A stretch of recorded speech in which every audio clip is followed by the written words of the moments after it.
Hello class 12 बच्चों, मैं सुषमा श्रीवास्तव आप लोगों को समाज शास्त्र में हमारा लेसन चल रहा था भारतीय लोकतंत्र की कहानियाँ।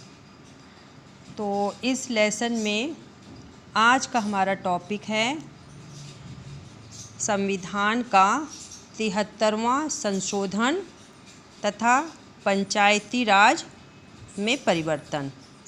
तो संविधान का 73वां संशोधन तथा पंचायती राज में परिवर्तन, आज हम लोग इस टॉपिक के बारे में जानकारी प्राप्त करेंगे। तो इसमें जितने भी सुधार हुए थे उन सब में, जो भी कानून में जो सुधार किया गया उन सब में संविधान के 73वां संशोधन जो है वो अत्यधिक महत्वपूर्ण है। उसमें अनेक संशोधन जो हैं वो किए गए थे। तो इसमें 73वें संशोधन में केंद्र सरकार द्वारा बलवंत राय मेहता कमेटी की सिफारिशों में संशोधन हेतु जो है प्रसिद्ध अर्थशास्त्री अशोक मेहता की अध्यक्षता में एक कमेटी जो है उसका गठन हुआ और सन 1977 में अशोक मेहता कमेटी ने पंचायती राज व्यवस्था में मूलभूत परिवर्तन हेतु अनेक सुझाव दिए।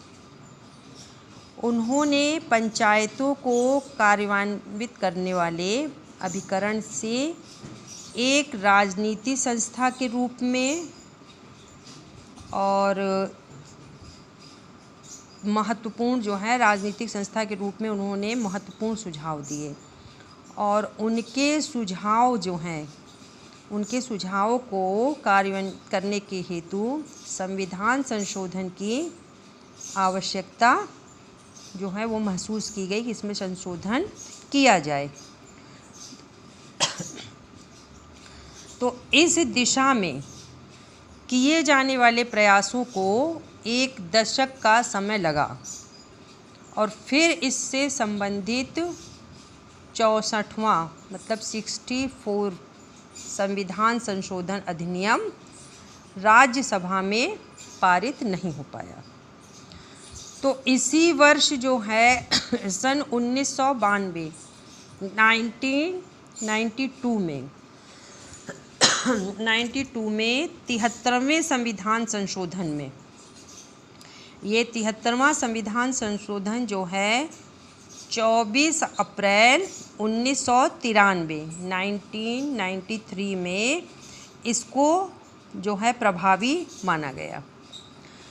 इसमें राज्यों को पंचायती राज अधिनियमों को प्रभावशाली बनाने के निर्देश दिए गए और उसके साथ ही पंचायतों के चुनाव समय पर कराने के लिए अनुसूचित जातियों एवं जनजातियों तथा महिलाओं के लिए पंचायतों में स्थान सुरक्षित किए गए। गांव के स्तर पर ग्राम पंचायत और ब्लॉक के स्तर पर पंचायत समिति तथा जिला स्तर पर जिला पंचायत का निर्माण किया गया और उसके बाद यह संविधान संशोधन पंचायत अधिनियम 1993 के नाम से जाना जाने लगा। जब ये 1993 के नाम से जाना जाने लगा तो राज्य सरकार ने इसमें जो है इस अधिनियम में राज्य सरकारों को दिए जाने वाले अनुदान को इस अधिनियम के अनुरूप राज्य अधिनियम बनाने का चुनाव कराने के साथ जोड़ दिया गया। कोई भी राज्य इसकी अवहेलना न करे, जिससे फिर यह संशोधन जो था ये सभी राज्यों और केंद्र शासित क्षेत्रों में पंचायती राज की त्रिस्तरीय प्रणाली ग्राम सभा, पंचायत समिति तथा जिला परिषद में लागू करने का निर्देश दिया गया। फिर यह प्रणाली उन क्षेत्रों में लागू नहीं की गई जहां जनसंख्या 20 लाख से कम है। इस संशोधन के अंतर्गत अनुच्छेद 243 में पंचायती राज से संबंधित व्याख्याएं दी गई और ये जो व्याख्याएं थीं और इस जो अनुच्छेद के अंतर्गत उनके बारे में बताएं। अनुच्छेद 243 ए ये ग्राम सभा के लिए था। फिर अनुच्छेद 243 बी ये पंचायत का संविधान। फिर अनुच्छेद 243 सी ये पंचायत की संरचना के लिए। अनुच्छेद 243 डी ये सदस्यता का आरक्षण। फिर अनुच्छेद 243 ई पंचायत आदि की अवधि के लिए। अनुच्छेद 243 एफ ये सदस्यों की अयोग्यता के लिए। अनुच्छेद 243 जी ये शक्ति, अधिकार और पंचायतों की जिम्मेदारियां थीं। फिर अनुच्छेद 243 एच में पंचायत द्वारा कर लगाने की शक्ति और कोष। अनुच्छेद 243 आई इसमें वित्तीय स्थिति की समीक्षा करने के लिए वित्त आयोग का संविधान। अनुच्छेद 243 जे पंचायत खातों का ऑडिट था इसके अंतर्गत। अनुच्छेद 243 के पंचायतों का निर्वाचन।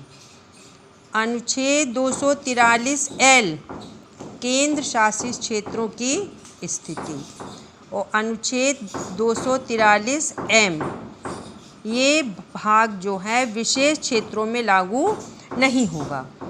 तो इस तरह अनुच्छेद 243 ए से लेके अनुच्छेद 243 एम तक उसके अंतर्गत इतने कार्य जो हैं इनको सौंपे गए थे कि इन अनुच्छेद के अंतर्गत ये कार्य जो हैं वो आएंगे। अब हम लोग देखेंगे, हमारा अगला पॉइंट है पंचायती राज 73वें संविधान संशोधन से पूर्व एवं पक्षपात। तो 73वें संविधान संशोधन ने पंचायती राज के स्वरूप में महत्वपूर्ण परिवर्तन तो कर दिया, लेकिन इस संशोधन से पूर्व एवं इस संशोधन के पश्चात भारत में पंचायती राज की तुलना करें, इसके लिए इसमें क्या अंतर थे। अब उन अंतरों के बारे में आपको बताएंगे, इसके अंतर क्या अंतर थे। तो पहला पॉइंट, संशोधन से पूर्व पंचायती राज एक राजनीतिक संस्था न होकर विकास कार्यों को कार्यान्वित करने वाला संगठन मात्र था,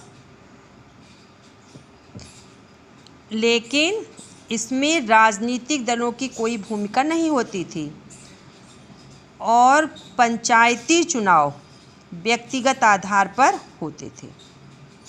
तो चुनाव लड़ने वाले उम्मीदवारों का चयन राजनीतिक दलों द्वारा नहीं किया जाता था। इसके विपरीत संशोधन के पश्चात राजनीतिक दलों को पंचायतों के चुनावों में भाग लेने की अनुमति मिल गई। इसलिए आज पंचायती राज हेतु चुनाव दलीय आधार पर होते हैं। फिर दूसरा है, संशोधन से पूर्व पंचायतें विकास कार्यक्रमों को कार्यान्वित करने का ही कार्य करती थी। संशोधन के पश्चात पंचायतें निर्णय लेने वाला संगठन बन गई जो गांव पर शासन करते हैं। तीसरा है, संशोधन से पूर्व पंचायतों में गांव की स्त्रियों एवं कमज़ोर वर्गों को सशक्तिकरण का कोई अवसर प्रदान नहीं किया जाता था। लेकिन संशोधन के पश्चात स्त्रियों एवं कमज़ोर वर्गों को आरक्षण की सुविधाएं प्रदान कर उनको पंचायती राज व्यवस्था में भागीदारी सुनिश्चित कर दी गई। फिर तीसरा इसमें है, संशोधन से पूर्व पंचायत राज में गांव की स्त्रियों एवं कमज़ोर वर्गों को सशक्तिकरण का कोई अवसर प्रदान नहीं किया जाता था। लेकिन संशोधन के पश्चात स्त्रियों एवं कमज़ोर वर्गों को आरक्षण की सुविधाएं प्रदान की गईं और उनकी पंचायती राज व्यवस्था में भागीदारी भी सुनिश्चित कर दी गई।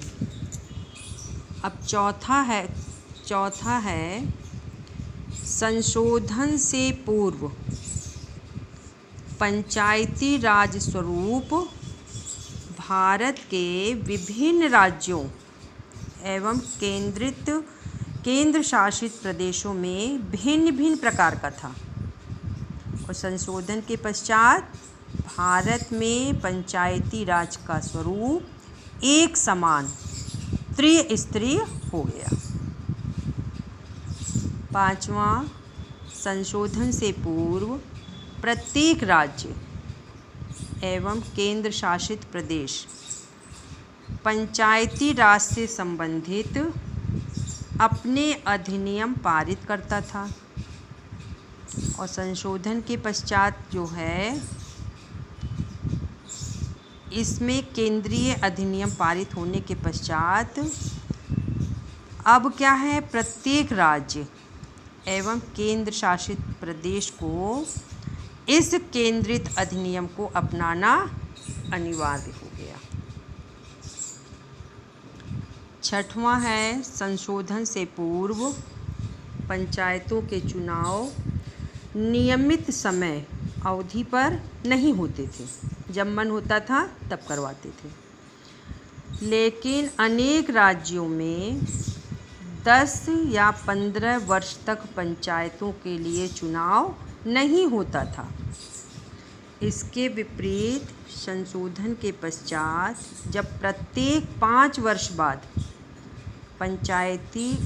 पंचायतों के चुनाव करवाना सुनिश्चित किया गया, यदि किन्हीं कारणों से राज्य सरकार किसी पंचायत को भंग कर देती है तो ऐसी स्थिति में 6 महीने के अंदर चुनाव करवाना अनिवार्य बना दिया गया। और 7वां है, संशोधन से पूर्व पंचायतों के चुनाव हेतु राज्य में अलग से न किसी चुनाव कमीशन की व्यवस्था की और न ही वित्त कमीशन की। और जब संशोधन हो गया तो उसके पश्चात पंचायतों के चुनाव हेतु अलग से एक चुनाव कमीशन एवं वित्त कमीशन की व्यवस्था की गई। वित्त कमीशन की व्यवस्था जो है उसमें की गई। फिर 8वां है, संशोधन से पूर्व पंचायती राज संस्थाओं को पर्याप्त वित्तीय सहायता नहीं मिल पाती थी और संशोधन के पश्चात केंद्रों को केंद्र एवं संबंधित सरकार से पर्याप्त राशि दिए जाना सुनिश्चित हो गया और उसके साथ पंचायती राज संस्थाओं को स्थानीय साधनों द्वारा धन एकत्रित करने के अधिकार भी प्रदान किए गए। और अब 9वां है इसका पॉइंट, संशोधन से पूर्व न्याय पंचायतें भी पंचायती राज व्यवस्था का ही एक अंग थी, लेकिन जबकि संशोधन में राज्यों द्वारा न्याय पंचायतों की स्थापना को अनिवार्य नहीं बनाया गया। और 10वां पॉइंट है इसका, संशोधन से पूर्व पंचायतों के किसी प्रकार के विशिष्ट प्रावधान प्राप्त नहीं थे। संशोधन द्वारा पंचायतों का मद्य निषेध, भूमि के संरक्षण, जल संसाधनों, गांव के बाजारों एवं विकास के बारे में अनेक विशिष्ट अधिकार प्रदान किए गए।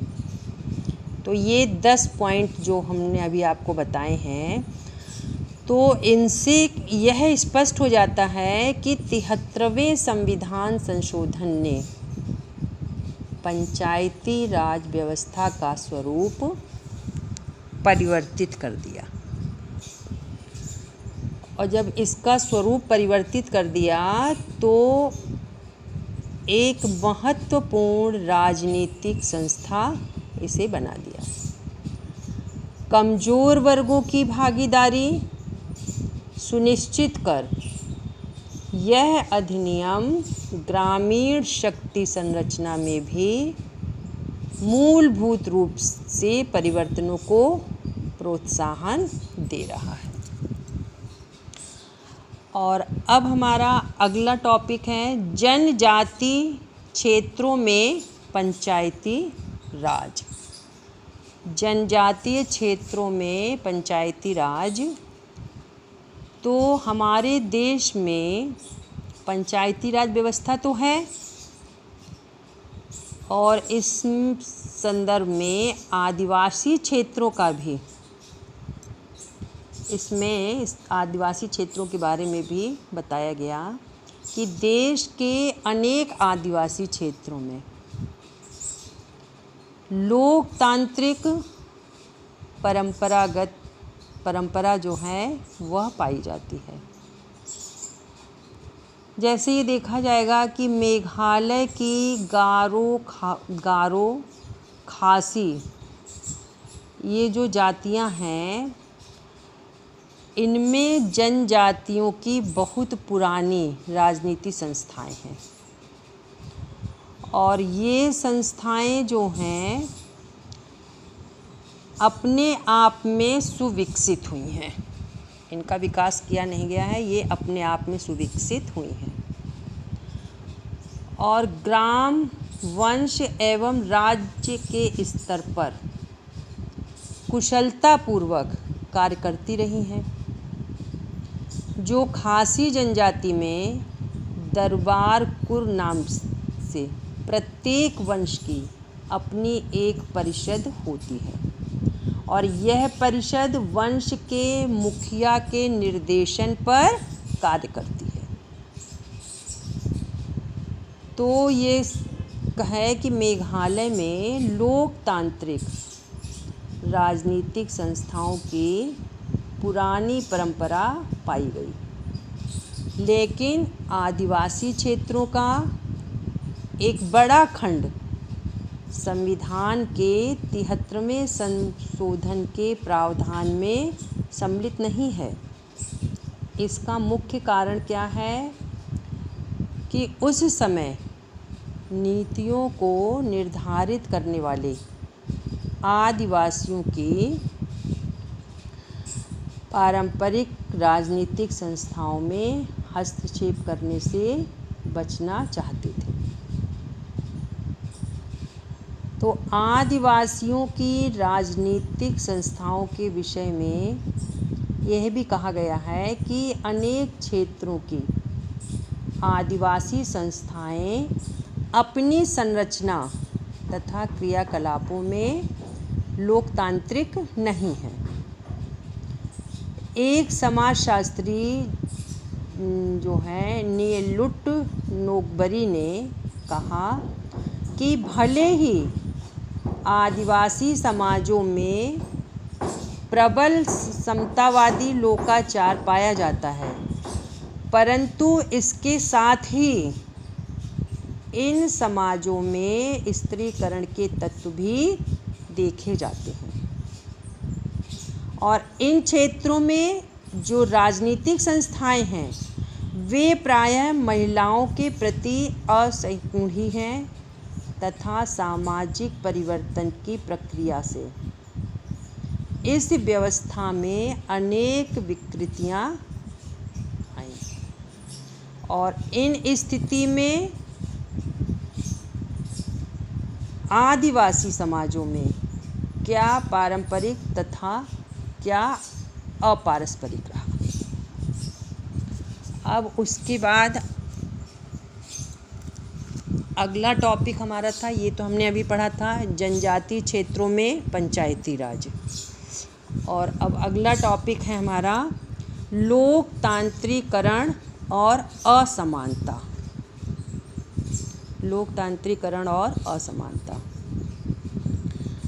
तो लोकतंत्र जो है पूर्ण समानता का दावा करता है, लेकिन जिस देश या समाज में जाति समुदाय तथा लिंग पर आधारित असमानता तथा विविधता का बोलबाला रहता है, वहाँ लोकतंत्र को पूर्ण रूप से लागू नहीं किया जा सकता।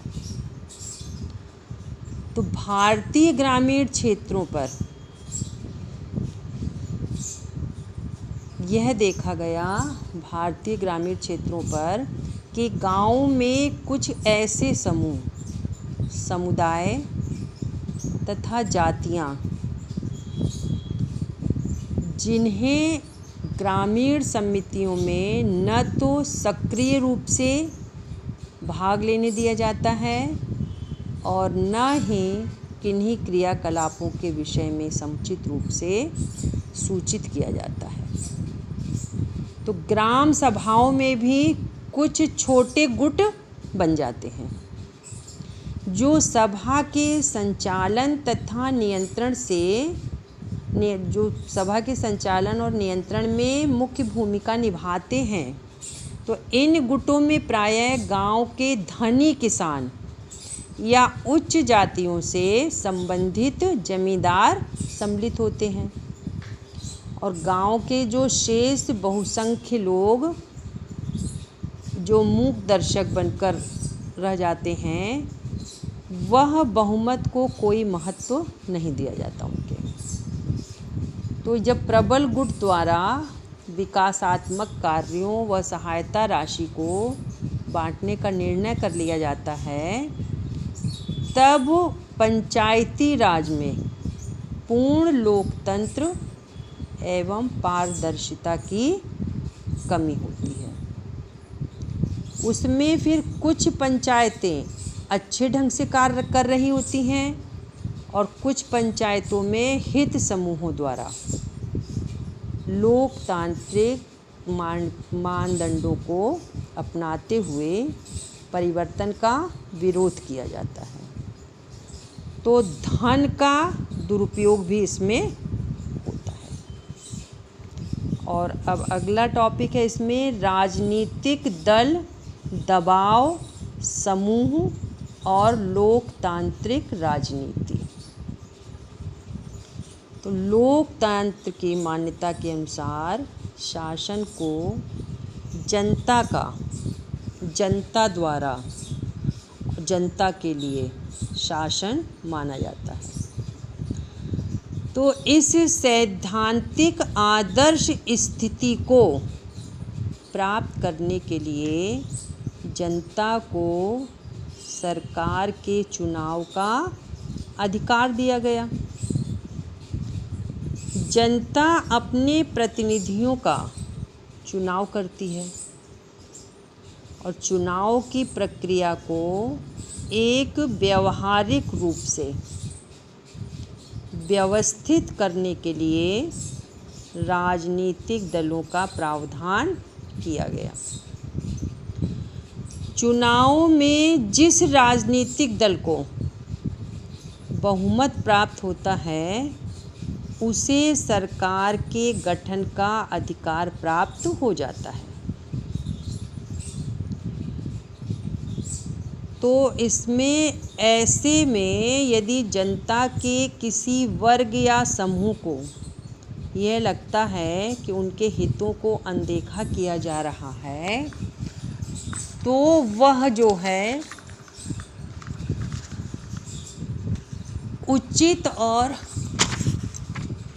उचित सुविधाएं प्राप्त नहीं हो रही हैं तो संबंधित समूह या वर्ग अपने हित की रक्षा के लिए संगठित होकर सरकार या सरकार के प्रतिनिधियों को अपने हितों की रक्षा के लिए दबाव बनाया करते हैं। तो संगठित समूहों को दबाव समूह के रूप में देखा जाता है। तो ये देखा गया कि लोकतांत्रिक राजनीति के परिचालन में राजनीतिक दलों के साथ साथ दबाव समूहों की भी भूमिका रहती है। लोकतांत्रिक राजनीतिक दल तथा दबाव समूह की संकल्पना का समाजशास्त्रीय दृष्टिकोण है। तो अब ये समाजशास्त्रीय दृष्टिकोण किस तरह से है इसको देखें कि राजनीति दल के लिए क्या परिभाषाएं और इसका अर्थ क्या है। राजनीतिक दल का अर्थ एवं परिभाषाएं। राजनीतिक दल क्या है? जब कुछ व्यक्तियों का समूह राजनीतिक उद्देश्य की प्राप्ति के लिए संगठित होता है। जब कुछ व्यक्तियों का समूह राजनीतिक उद्देश्य की प्राप्ति के लिए संगठित होता है और शासन की सत्ता को अपने हाथों में लेने का प्रयास करता है तो उस व्यक्ति समूह को हम राजनीतिक दल कहते हैं। तो राजनीतिक दल जो है वह व्यक्तियों का वह संगठित समूह है जो राजनीतिक उद्देश्यों की पूर्ति करने के लिए सरकार पर नियंत्रण रखने, सरकार का निर्माण करने तथा वर्तमान सरकार का अपदस्थ कार्य करने का प्रयत्न करता है। अब इसकी परिभाषाएं देख लें। ये तो हमने पूछा कि राजनीतिक दल क्या है। परिभाषाओं में पहली परिभाषा जो है गैटिल के अनुसार है। गैटिल ने कहा है कि राजनीतिक दल नागरिकों का वह समुदाय है जो राजनीतिक इकाई के रूप में कार्य करता है और अपने मतदान की शक्ति का प्रयोग करके सरकार को नियंत्रित करना चाहता है। तो ये गैटिल की परिभाषा थी कि राजनीतिक दल नागरिकों का वह समूह है जो राजनीतिक इकाई के रूप में कार्य करता है और अपने मतदान की शक्ति का प्रयोग करके सरकार को नियंत्रित करना चाहता है। फिर दूसरी परिभाषा है गिलक्राइस्ट के अनुसार। गिलक्राइस्ट ने कहा है कि एक राजनीतिक दल उन नागरिकों का संगठित समूह है जिनके राजनीतिक विचार एक से होते हैं तथा जो एक राजनीतिक इकाई की तरह कार्य करके सरकार को नियंत्रित करने का प्रयास करता है।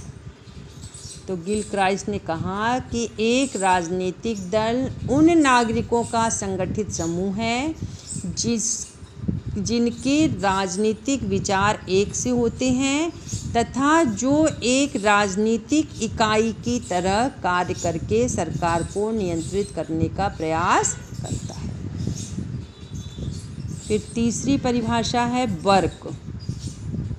बर्क ने कहा है कि राजनीतिक दल किन्हीं विशेष सिद्धांतों के अनुसार सम्मिलित प्रयत्नों द्वारा सार्वजनिक हितों की अभिवृद्धि करने के उद्देश्य से संगठित हुए नागरिकों का समुदाय है। बर्क ने कहा कि राजनीतिक दल किन्हीं विशेष सिद्धांतों के अनुसार सम्मिलित प्रयत्नों द्वारा सार्वजनिक हितों की अभिव्यक्ति करने के उद्देश्य से संगठित हुए नागरिकों का समुदाय। और चौथा है लीकॉक के अनुसार। इन्होंने राजनीतिक दलों से इनका तात्पर्य नागरिकों के उस संगठित समूह से होता है जो एक राजनीतिक इकाई के रूप में कार्य करता है। फिर पांचवी परिभाषा है हमारी मैकाइबर के अनुसार। मैकाइबर ने कहा है कि राजनीतिक दल एक ऐसा समुदाय है जो किसी ऐसे सिद्धांत अथवा ऐसी नीति के समर्थन के लिए संगठित हुआ है जिसे वह वैधानिक साधनों से सरकार का आधार मानना चाहता हो। क्या मैकाइबर ने कहा कि राजनीतिक दल एक ऐसा समुदाय है जो किसी ऐसे सिद्धांत अथवा ऐसी नीति के समर्थन के लिए संगठित हुआ हो जिसे वह वैधानिक साधनों से सरकार का आधार बनना चाहता हो। तो ये जो थी हमारी परिभाषाएं थी जिनमें 5 विद्वानों ने अपने विचार व्यक्त किए थे। पहले गैटिल थे, दूसरा गिलक्राइस्ट थे, तीसरा बर्क थे, चौथा लीकॉक थे और 5वां मैकाइबर थे। अब हम लोग देखेंगे राजनीतिक दलों के कार्य एवं महत्व। राजनीतिक दलों के कार्य एवं महत्व। तो कार्य एवं महत्व में इनको कुछ बिंदुओं के आधार पर बताया गया है। तो पहला है हमारा समस्याओं की व्याख्या। पहला पॉइंट है समस्याओं की व्याख्या। तो लोकतंत्रात्मक शासन प्रणाली में जनता के हितों का विशेष ध्यान रखा जाता है। लोक कल्याण के कार्य से संबंधित अनेक समस्याएं उत्पन्न होती हैं। तो राजनीतिक दल इन समस्याओं की व्याख्या ऐसी सरल भाषा में करते हैं कि सर्वसाधारण भी उन समस्याओं से परिचित हो जाता है और नागरिक उन समस्याओं का समाधान करने में प्रशासन की सहायता करते हैं। तो ये था समस्याओं की व्याख्या। और दूसरा है इसका पॉइंट जनमत का निर्माण। जनमत का निर्माण जो है लोकतंत्रात्मक शासन प्रणाली में जनता द्वारा अपने प्रतिनिधियों का निर्वाचन किया जाता है।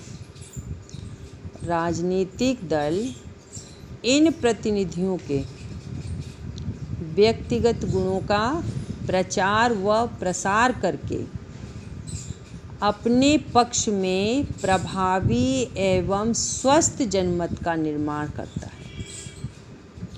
ऐसा करके राजनीतिक दल निर्वाचकों का पथ प्रदर्शक करते हैं। तो ब्राइस ने क्या कहा है इसके लिए, जनमत के निर्माण के लिए, कि लोकमत अथवा जनमत को प्रशिक्षित करने उसके निर्माण और अभिव्यक्ति में राजनीतिक दलों के द्वारा अत्यधिक महत्वपूर्ण कार्य जो हैं, अत्यधिक महत्वपूर्ण कार्य किए जाते हैं। तो ये दूसरा हो गया। अब तीसरा है निर्वाचन संबंधी शिक्षा। राजनीतिक दल जो हैं निर्वाचन में अपने प्रतिनिधियों को इस उद्देश्य से खड़ा करते हैं कि वे निर्वाचन में विजयी होकर अपने दल की सरकार का निर्माण कर सकें। इसलिए वे निर्वाचन में सक्रिय रूप से भाग लेते हैं और निर्वाचन से पूर्व राजनीतिक दल जनता को निर्वाचन संबंधी शिक्षा प्रदान करते हैं। और अब चौथा है सरकार का गठन। निर्वाचन में जो दल बहुमत प्राप्त करता है वह सत्तारूढ़ दल कहलाता है और अन्य दल जो हैं वह विरोधी दल कहलाते हैं। वे विरोधी दल सरकार की अनुचित नीतियों का आलोचना करके सरकार को लोकहित का कार्य करने के लिए विवश करते हैं। तो इससे क्या होता है कि लोकतांत्रिक मूल्यों की सुरक्षा के लिए राजनीतिक दलों का संगठित होना आवश्यक है। संस्थात्मक शासन व्यवस्था के लिए तो राजनीतिक दलों का संगठित होना आवश्यक है, क्योंकि संसदीय शासन प्रणाली में राजनीतिक दलों के अभाव में सरकार का गठन असंभव हो जाता है। और अब पांचवा है शासन के विभिन्न अंगों में समन्वय। सरकार के 3 अंग होते हैं जिनको व्यवस्थापिका, कार्यपालिका और न्यायपालिका कहा जाता है। तो इन तीनों अंगों में पारस्परिक मतभेद होने से सरकार का कार्य जो है अवरुद्ध हो जाता है और प्रशासनिक कार्य में गतिरोध की स्थिति जब उत्पन्न हो जाती है तो राजनीतिक दल सरकार के इन तीनों अंगों में समन्वय स्थापित करके गतिरोध का समाधान करते हैं। फिर उसके बाद हम आएंगे 6वें पॉइंट पर। 6वां पॉइंट है जनता और प्रतिनिधियों के मध्य सीधे संपर्क की व्यवस्था। तो राजनीतिक दल अपने प्रतिनिधियों को निर्वाचन में प्रत्याशी बनाते हैं और साथ ही साथ वे इन प्रतिनिधियों का मतदाताओं से परिचय भी कराते हैं। तो राजनीति दल जो है प्रतिनिधियों और निर्वाचनों के बीच सीधा संपर्क स्थापित करके दोनों के संबंधों में घनिष्ठता उत्पन्न करते हैं। तो समय पड़ने पर निर्वाचन गण और प्रतिनिधि से मिलकर सरकार में अपनी समस्याओं का समाधान कराते हैं।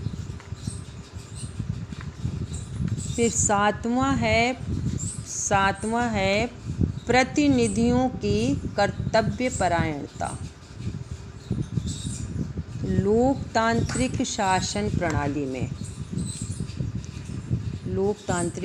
प्रणाली में राजनीतिक दल निर्वाचकों के द्वारा प्रतिनिधियों को निर्वाचित कराकर विधानमंडल में भेजते हैं और उसके साथ ये राजनीतिक दल निर्वाचकों के ऐसे प्रतिनिधि के संबंध में भी जानकारी प्रदान करते हैं जो अपने कर्तव्यों एवं दायित्वों का पालन नहीं करते हैं।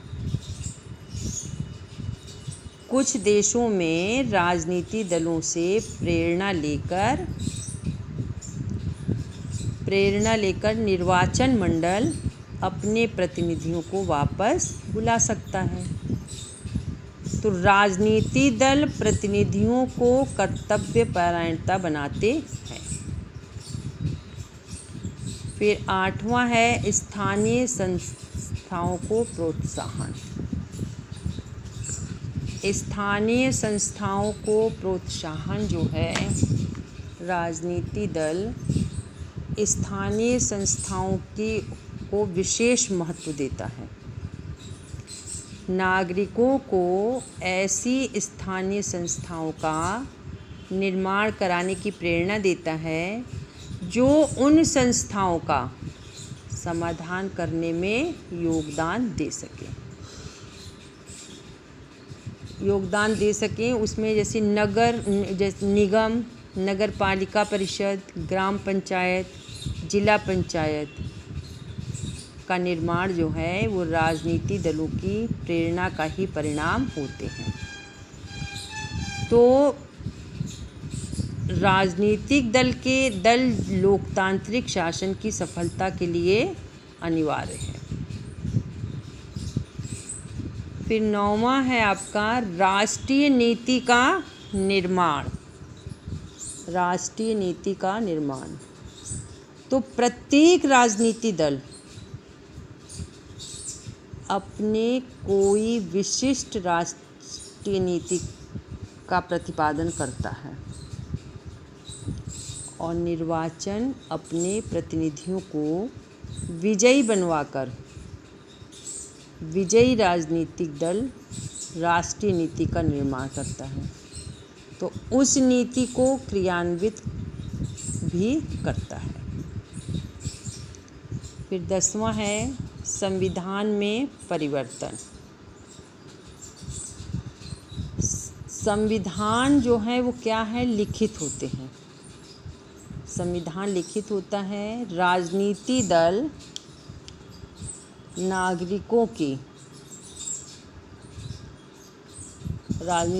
नागरिकों की आवश्यकताओं के अनुसार संविधान में संशोधन कराने के लिए लोकसभा का निर्माण करते हैं और सफलता मिलने पर संविधान में आवश्यकता अनुसार संशोधन करके लोक कल्याण की योजनाओं को क्रियान्वित करते हैं। 11वां है राजनीतिक शिक्षा का प्रचार एवं प्रसार। राजनीतिक दल राजनीतिक शिक्षा का प्रचार प्रसार करते हैं। नागरिकों को मतदान प्रक्रिया के विषय में ज्ञान प्रदान करते हैं। राजनीतिक दल के कार्यकर्ता मतदान केंद्रों तक मतदाताओं को लेकर जाते हैं तथा उन्हें सही ढंग से मत डालने की जानकारी प्रदान करते हैं। तो इस संबंध में जो है लावेल ने कहा है कि राजनीतिक दल राजनीतिक विचारों के दलाल के रूप में कार्य करते हैं। और अब 12वां है सामाजिक और सांस्कृतिक कार्य। राजनीतिक दल जो हैं सामाजिक एवं सांस्कृतिक कार्यों को भी संपन्न कराते हैं। और 13वां है संस्थात्मक प्रणाली के लिए राजनीतिक दलों की अनिवार्यता। तो शासन प्रणाली तो राजनीतिक दलों के अस्तित्व के बिना सुचारू रूप से कार्य नहीं कर सकती, लेकिन संस्थात्मक प्रणाली राजनीतिक दलों के अभाव में कार्य नहीं कर सकती। क्यों?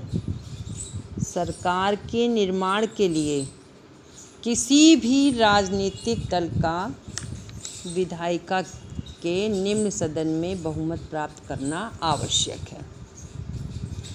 तो यह बहुमत निर्दलीय विधायकों का नहीं हो सकता, क्योंकि न तो समान विचारधारा होती है और न ही वे सर्वसम्मति से अपने में से किसी एक व्यक्ति को अपना नेता स्वीकार करते हैं। तो बहुमत तो केवल राजनीतिक दलों का ही हो सकता है। अब अंत में ये कहा जाएगा कि लोकतांत्रिक शासन प्रणाली में राजनीतिक दलों के कार्य इतने महत्वपूर्ण होते हैं कि राजनीतिक दल लोकतांत्रिक शासन प्रणाली की धुरी मानी जाती है। इसमें प्रोफेसर फाइनर ने कहा है कि राजनीतिक दल समस्त राष्ट्र को बंधुत्व के सूत्र में संगठित करते हैं तथा प्रत्येक नागरिक के सम्मुख राष्ट्र का चित्र प्रस्तुत करते हैं।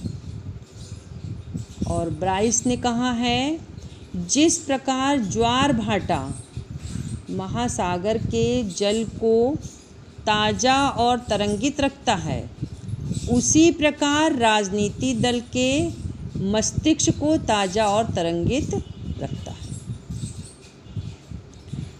तो दलीय प्रणाली चाहे पूर्ण रूप से भले के लिए हो या बुरे के लिए, लोकतंत्रात्मक शासन प्रणाली व्यवस्था के लिए अपरिहार्य है।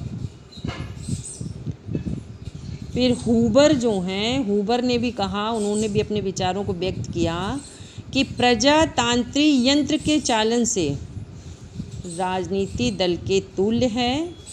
राजनीतिक दल तो लोकतंत्र रूपी इंजन को चलाने के लिए पटरियों का कार्य करता है। तो ये जो था हमारा, हमने राजनीति दलों के कार्य एवं महत्व के बारे में हमने पढ़ा। तो आज हमने बच्चों संविधान का 73वां संशोधन तथा पंचायती राज में परिवर्तन, तो संविधान के 73वें संशोधन में अनुच्छेद 243 ए से लेके अनुच्छेद 243 एम के अंतर्गत जितने कार्य थे उनको बताया गया। फिर दूसरा टॉपिक हमारा था पंचायती राज 73वें संविधान संशोधन से पूर्व एवं पश्चात, कि पहले कैसा था और उसके बाद संशोधन के बाद इसमें क्या परिवर्तन हुए। फिर उसके बाद हमारा था अगला टॉपिक जनजातीय क्षेत्रों में पंचायती राज। फिर लोकतंत्रीकरण और असमानता। फिर था राजनीतिक दल, दबाव, समूह और लोकतांत्रिक राजनीति। फिर उसके बाद था हमारा राजनीतिक दल का अर्थ एवं परिभाषा। तो राजनीति का अर्थ आपको बताया गया कि व्यक्तियों का समूह राजनीतिक उद्देश्य की प्राप्ति के लिए संगठित होता है। और परिभाषाओं में 5 विद्वानों की परिभाषा थी, गैटिल, किलक्राइस्ट, बर्क, लीकॉक, मैकाइवर। फिर उसके बाद हमने लास्ट टॉपिक था राजनीतिक दलों के कार्य एवं महत्व।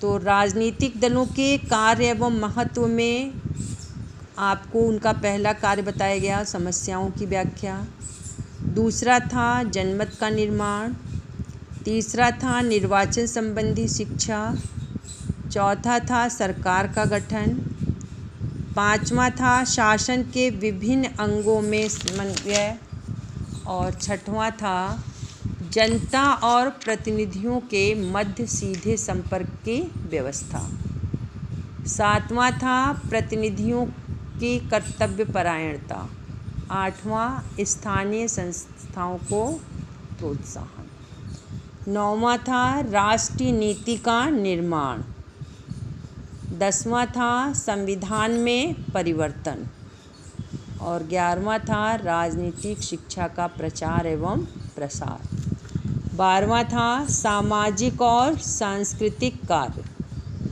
और 13वां और लास्ट था संसदात्मक प्रणाली के लिए राजनीतिक दलों की अनिवार्यता। और फिर इसमें लास्ट में आपको प्रोफेसर फाइनर के विचार, ब्राइस के विचार और हूबर के विचारों से आपको अवगत कराया गया। तो आज का हमारा जो है यहीं पे इसको समाप्त करते हैं और कल का हमारा टॉपिक रहेगा राजनीतिक दलों के गुण। कल इसके बारे में हम लोग जानकारी लेंगे। तो आज के लिए बच्चों इतना ही, और ये आप अपनी नोट्स की कॉपी बना करके उसमें लिख लीजिएगा। आज के लिए इतना ही, धन्यवाद।